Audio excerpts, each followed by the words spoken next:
pala sina Mr. Craven. Martha, tawagin mo lahat, bilisan mo! Pati po ba si Senyorita Mary? Ano ka ba naman? Hindi mo ba alam na ayaw siyang makita ni Mr. Craven? Matapos ang matagal na paglalakbay, bumalik na sa kanyang mansyon ang tiyuhin ni Mary. Yun ang unang pagkakataon na makikita ni Mary si Mr. Craven. Naisip niyang mahihirapan siguro siyang pakisamahan ang taong yun. Haluguging mabuti ang kakahuyan bukas na bukas din. Masusunod po. Ngayon, hindi niyo dapat hinahayaang may makapasok na mga dayong mangangaso habang wala ako. Bukod doon, may nangyari pa ba dito? Wala na po.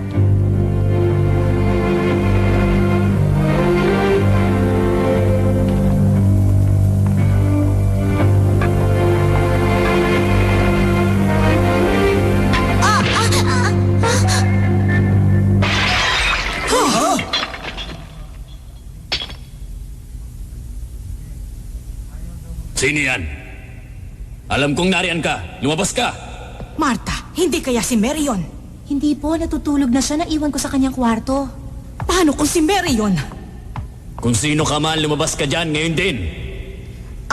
Mr. Craven, baka naman po daga lang ang nakatabig doon. Tumahimik ka. Napakalaki ng klorerang yon para mabasag ng isang daga. Opo. Ano ba kayo? Puntahan niyo ang taong yun at dalhin niyo sa akin. Hindi po. Ha?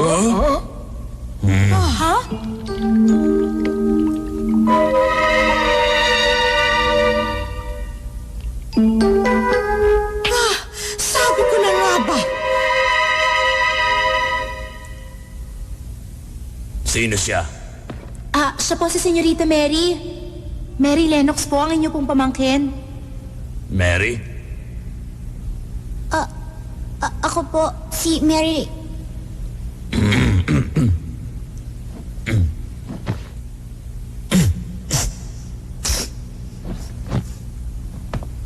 Ganon. Sige. Mr. Craven, pasensya na po kayo. Ang alam ko po kasi ay tulog na siya.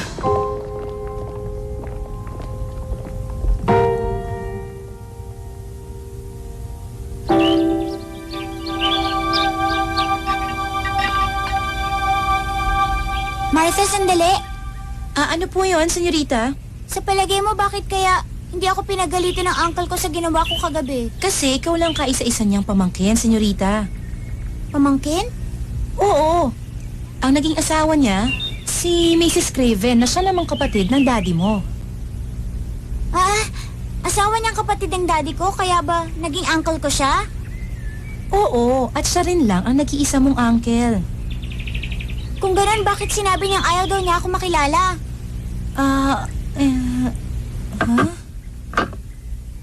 Tapos na ako.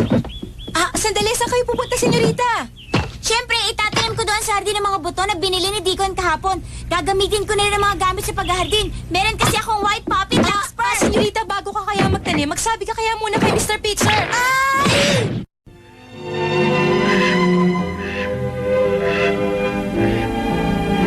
Siya lang pala talaga ang uncle ko.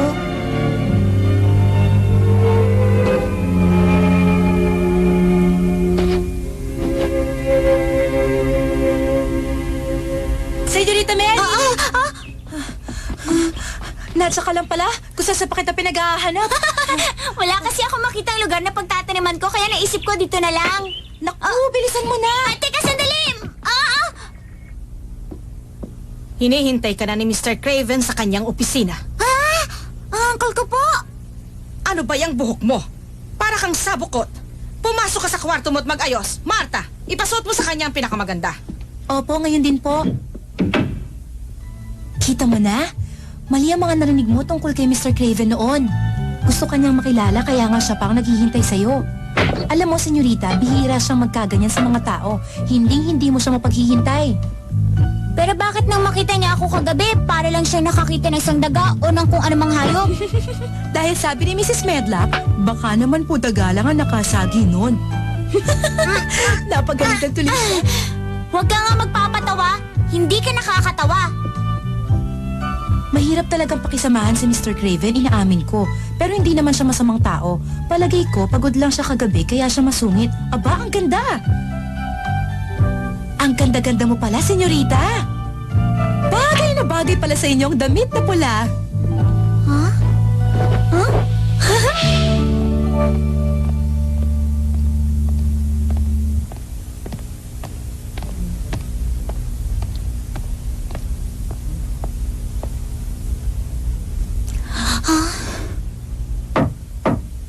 Bukas yan. Narito na po si Senyorita Mary, Mr. Craven. Magkakalis ka na ngayon, Medlock. Opo, Mr. Craven.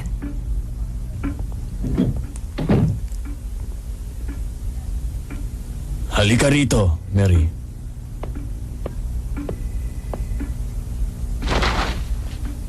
Maupo ka. Bakit po? Kumusta ka na, Mary? Mabuti po. Mabait ba naman sa'yo ang lahat ng mga tao dito sa loob ng mansyon? Opo, Hindi ba medyo nangangayayat ka yata? tumaba na nga po ako ngayon. Mabuti.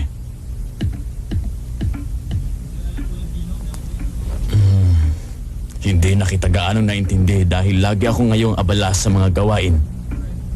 Siya nga pala, sinabi ko kay Mrs. Medlock na ihanap ka ng magtuturo sa'yo. Opo, si Binibining Makoy po ang nagtuturo sa akin ngayon. O iwili ka ba sa pag-aaral? Mahilig po talaga ako magbasa ng mga aklat, pero hindi ko po gusto ang aking pinag-aaralan. Prangka ka palang bata. Nawiwili na nga po ako maglaro sa labas ngayon. Talaga? Ano namang nilalaro mo sa labas? Nagluluksong lubid po. Namamasyal. Tumitingin-tingin din po ako sa mga hardin para alamin kung may mga buko na tumutubo ngayon. Mahilig ka pala sa mga halaman, Mary. Binabala ko nga pong magtanim ng mga bulaklak. Tulad po ng larkspurs at white poppies. Ibinili po kasi ako ni Deacon ng gamit sa paghahardin. Si Deacon nga po ang kapatid na lalaki ni Martha. Ang dami nga po pala nilang magkakapatid na Martha. Isang dosena po. Pero masasaya po sila. Ha? Mga bulaklak. Ano po yun, Uncle Craven? Wala naman. Maaari mong gawin anuman ang gustuhin mo. Naintindihan mo? Gusto kong maging masaya ka dito sa loob ng mansyon. Sana ay turing mo na rin na parang sa iyo ang mansyon na ito. Huwag mong iisiping uncle mo lang ako. Ako ay guro mo din. Kaya nga lang sa dami ng aking gawain, hindi ako gaano magkakaoras na tulungan ka sa lahat ng iyong pangangailangan. Mary, ano pa ang mga gusto mo? Ibibigay ko sa iyo anuman ang naisin mo. Mga laruan, libro, manyika, ano? Gusto ko po sana. Tuloy ka.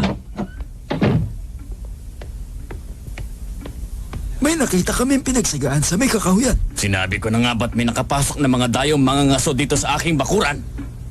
Ano po yung dayong mga ngaso? Mga taong walang pahintulot na pumapasok sa isang lupain at doon nangangaso. Nangangaso ng hayop? Oo, tulad ng mga kuneho at kung ano-ano pang mga hayop sa latihan. Tama, ang buong lupain ito ay pagmamayari ng Misselthwaite Manor at hindi ninuman. Hindi ko mapapatawad ang sinumang panghahas na mga ngaso sa aking bakuran.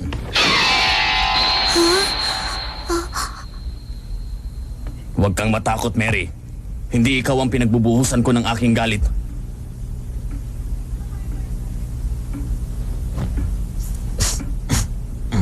Natakot ka ba sa akin, Mary?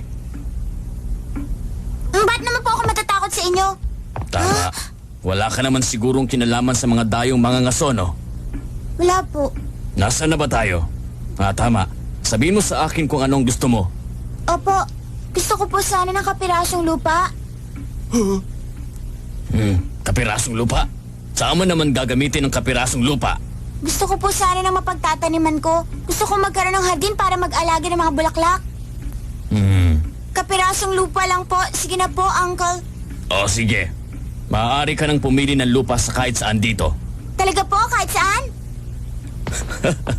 Oo. Kung ganon, gusto ko po doon sa lihim na hardin. Ano ka mo, Mary? Yan pong hardin na pinagbabawalang pasukin. 10 taon na po ang nakakaraan.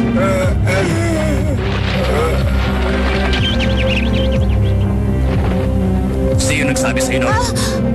Sino, Mary Lennox? Sino nagsabi sa'yo nun? Sabihin mo sa akin kung sino nagsabi sa'yo tungkol doon.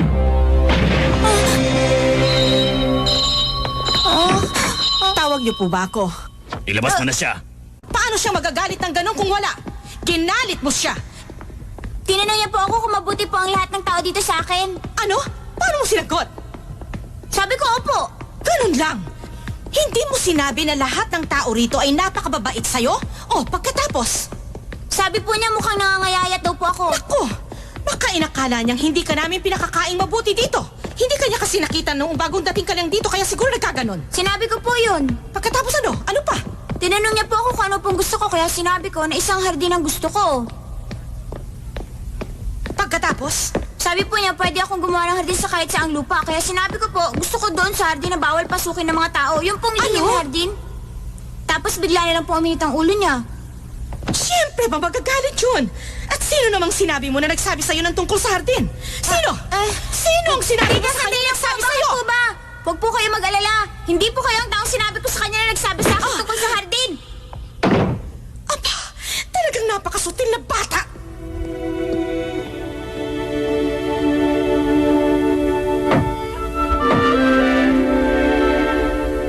Si Marta ito, senyorita. Pasok ka. Naiinis talaga ako sa botones na to. Ang hirap-hirap ikabit. Martha, halika, tulungan mo ako. Dahan-dahan lang. Baka masira ang pinakamaganda mong damit. Sige ka, ikaw rin. Teka. Sandali, Martha. Bakit? Ano yon? Bakit ba nagalit si Uncle Craven nung nabanggit ko ang tungkol sa hardin na naroon? Naku, ayaw mo talagang tigilan ng tungkol sa hardin na yon, ano? Hiniling ko kasi sa kanya na ibigay na lang sa akin. Yung bang lihim na hardin na nasa kabilang pader? Ano? Tapos bigla na lang siya nagalit at pinagsisigawan na naman ako. Sabi niya, ayaw na lang niya ako makitang muli. Hindi ako makapaniwala asawa siya ng kapatid ng daddy ko. Nakakatakot siya. Nakakatakot. At nakakalungkot.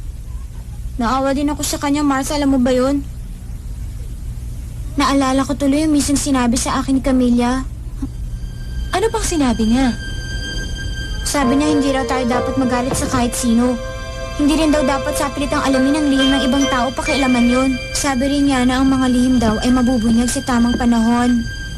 Senyorita.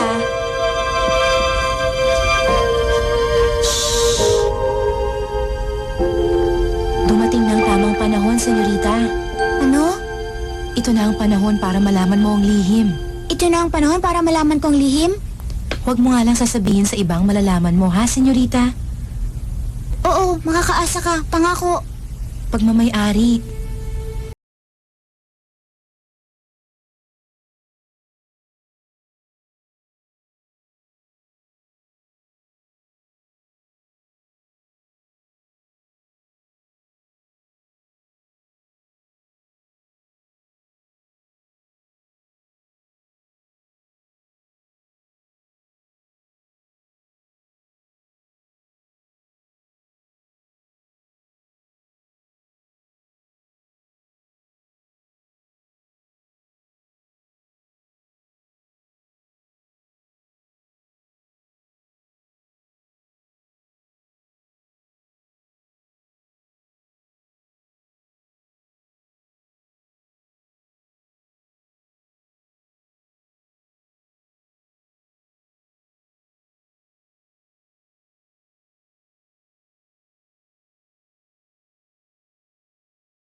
Mahigpit na naging utos yun dito. Ayaw na niyang pag-usapan pa o maalala ang mapait na pangyayari. Nakakalungkot palang kwento niya. Kaya pala malungkot si Uncle Craven. Hindi na niya yun maitago sa kanyang mga mata. Kawawa. Kailan kaya mamumulaklak? Kailan kaya makikita? Sana'y malapit na. Sana'y malapit na, Mary. Sabi ni Mang Ben, gustong-gusto raw ni Mrs. Craven ang kantang yon. Yun daw palagi ang kinakanta niya. O paano, masaya ka na? Mumunting mga buko, kailan kaya mamumulaklak? Kailan kaya makikita? Sana ay malapit na. Hatid ba'y kaligayahan? Hilingin mo sa wala. Sana ay malapit na. Sana ay malapit na.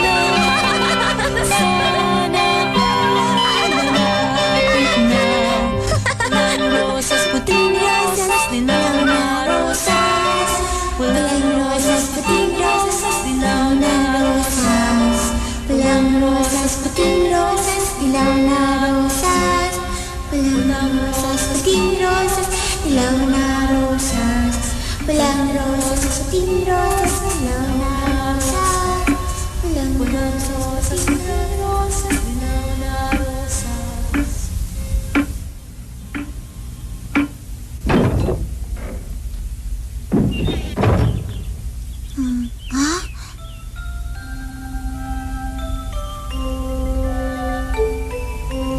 Ito na nga siguro ang tinutukoy na puno ni Martha sa kanyang kwento. Dito umuupo ang asawa ni Uncle tuwing narito siya at nagbabasa ng libro. May masama palang nangyari sa hardin na ito. Pero kahit wala akong paintulot mula kay Uncle, hindi ko sasayangin to. Di ba, Patty? Tama. Kung makikita ito ng asawa ni Uncle, tiyak na matutuwa pa siya sa resulta. Ayaw na daw siyang makita ditong muli ni Mr. Craven.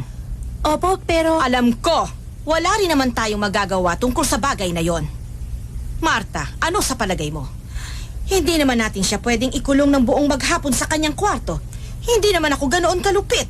Dapat merong mag-alaga sa kanya habang narito si Mr. Craven. Hindi po yun maaari. Ano sa palagay mo, Martha? Kung maaari, ihanap mo siya ng malilipatan. Maaaring doon muna siya sa amin habang naririto si Mr. Craven. Mahilig naman sa batang aking ina. Tiyak na kagigiliwan niya si senyorita. Ah, yan na nga siguro ang dapat na gawin. Kumusta, Robin? Gagawin kong puno ng rosas ang iyong hardin. Gusto mo ba yon? Bibigyan ko siyang muli ng sigla at buhay. Ano yun?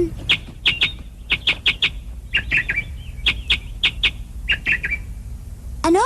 Ano sabi mo?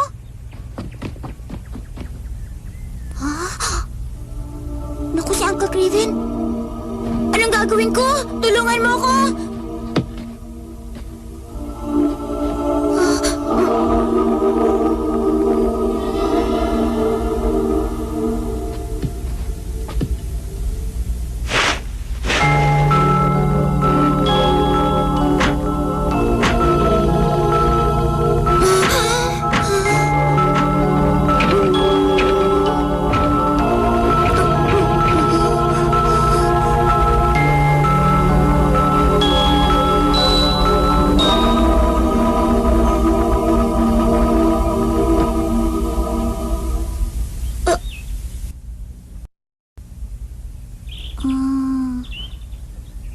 Umalis na siya.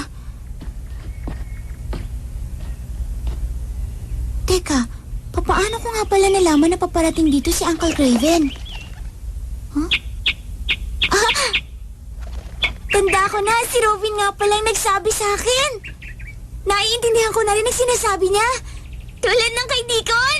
O heto na, dalhin mo na ito ngayon kay ina. Ha? Oo? Bakit? Ano bang nangyari? Hindi pa dapat malaman ng mga batang tulad mo. Bakit? Paano mo nagagawa yan sa iyong kapatid? Bakit ba ayaw mo ipalam sa akin kung ano ito? Bahala ka. Pwede pa magbago isip ko. Huwag ka nga makulit, Deacon. Ibig sabihin hindi mo susundin ang utos ko? Sige na, umalis ka na. Bilisan mo. Oo na. Sa bagay, malalaman Oh? din niya. Deacon, baka sa atin muna tumira si Senyorita Mary habang naririto si Mr. Craven. Masaya yan!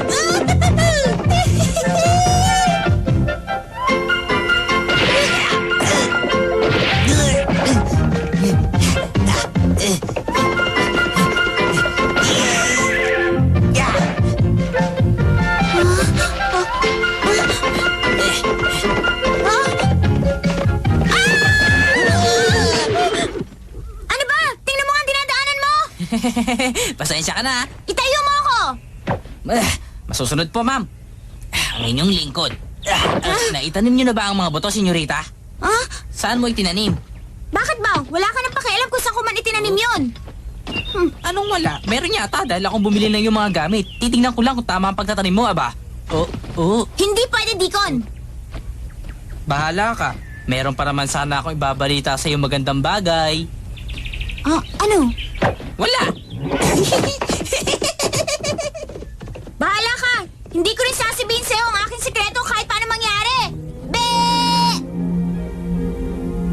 Matapos malaman kung ano ang lihim ng hardin, naramdaman ni Mary na napalapit sa kanyang puso ang kanyang tiyuhin, kahit pa naging masungit ito sa kanya. Nagpasya si Mary na bibigyang buhay niyang muli ang hardin, kahit walang pahintulot ito ni Mr. Craven. Subalit hindi niya alam na mapapalayo na siya sa inaangking hardin.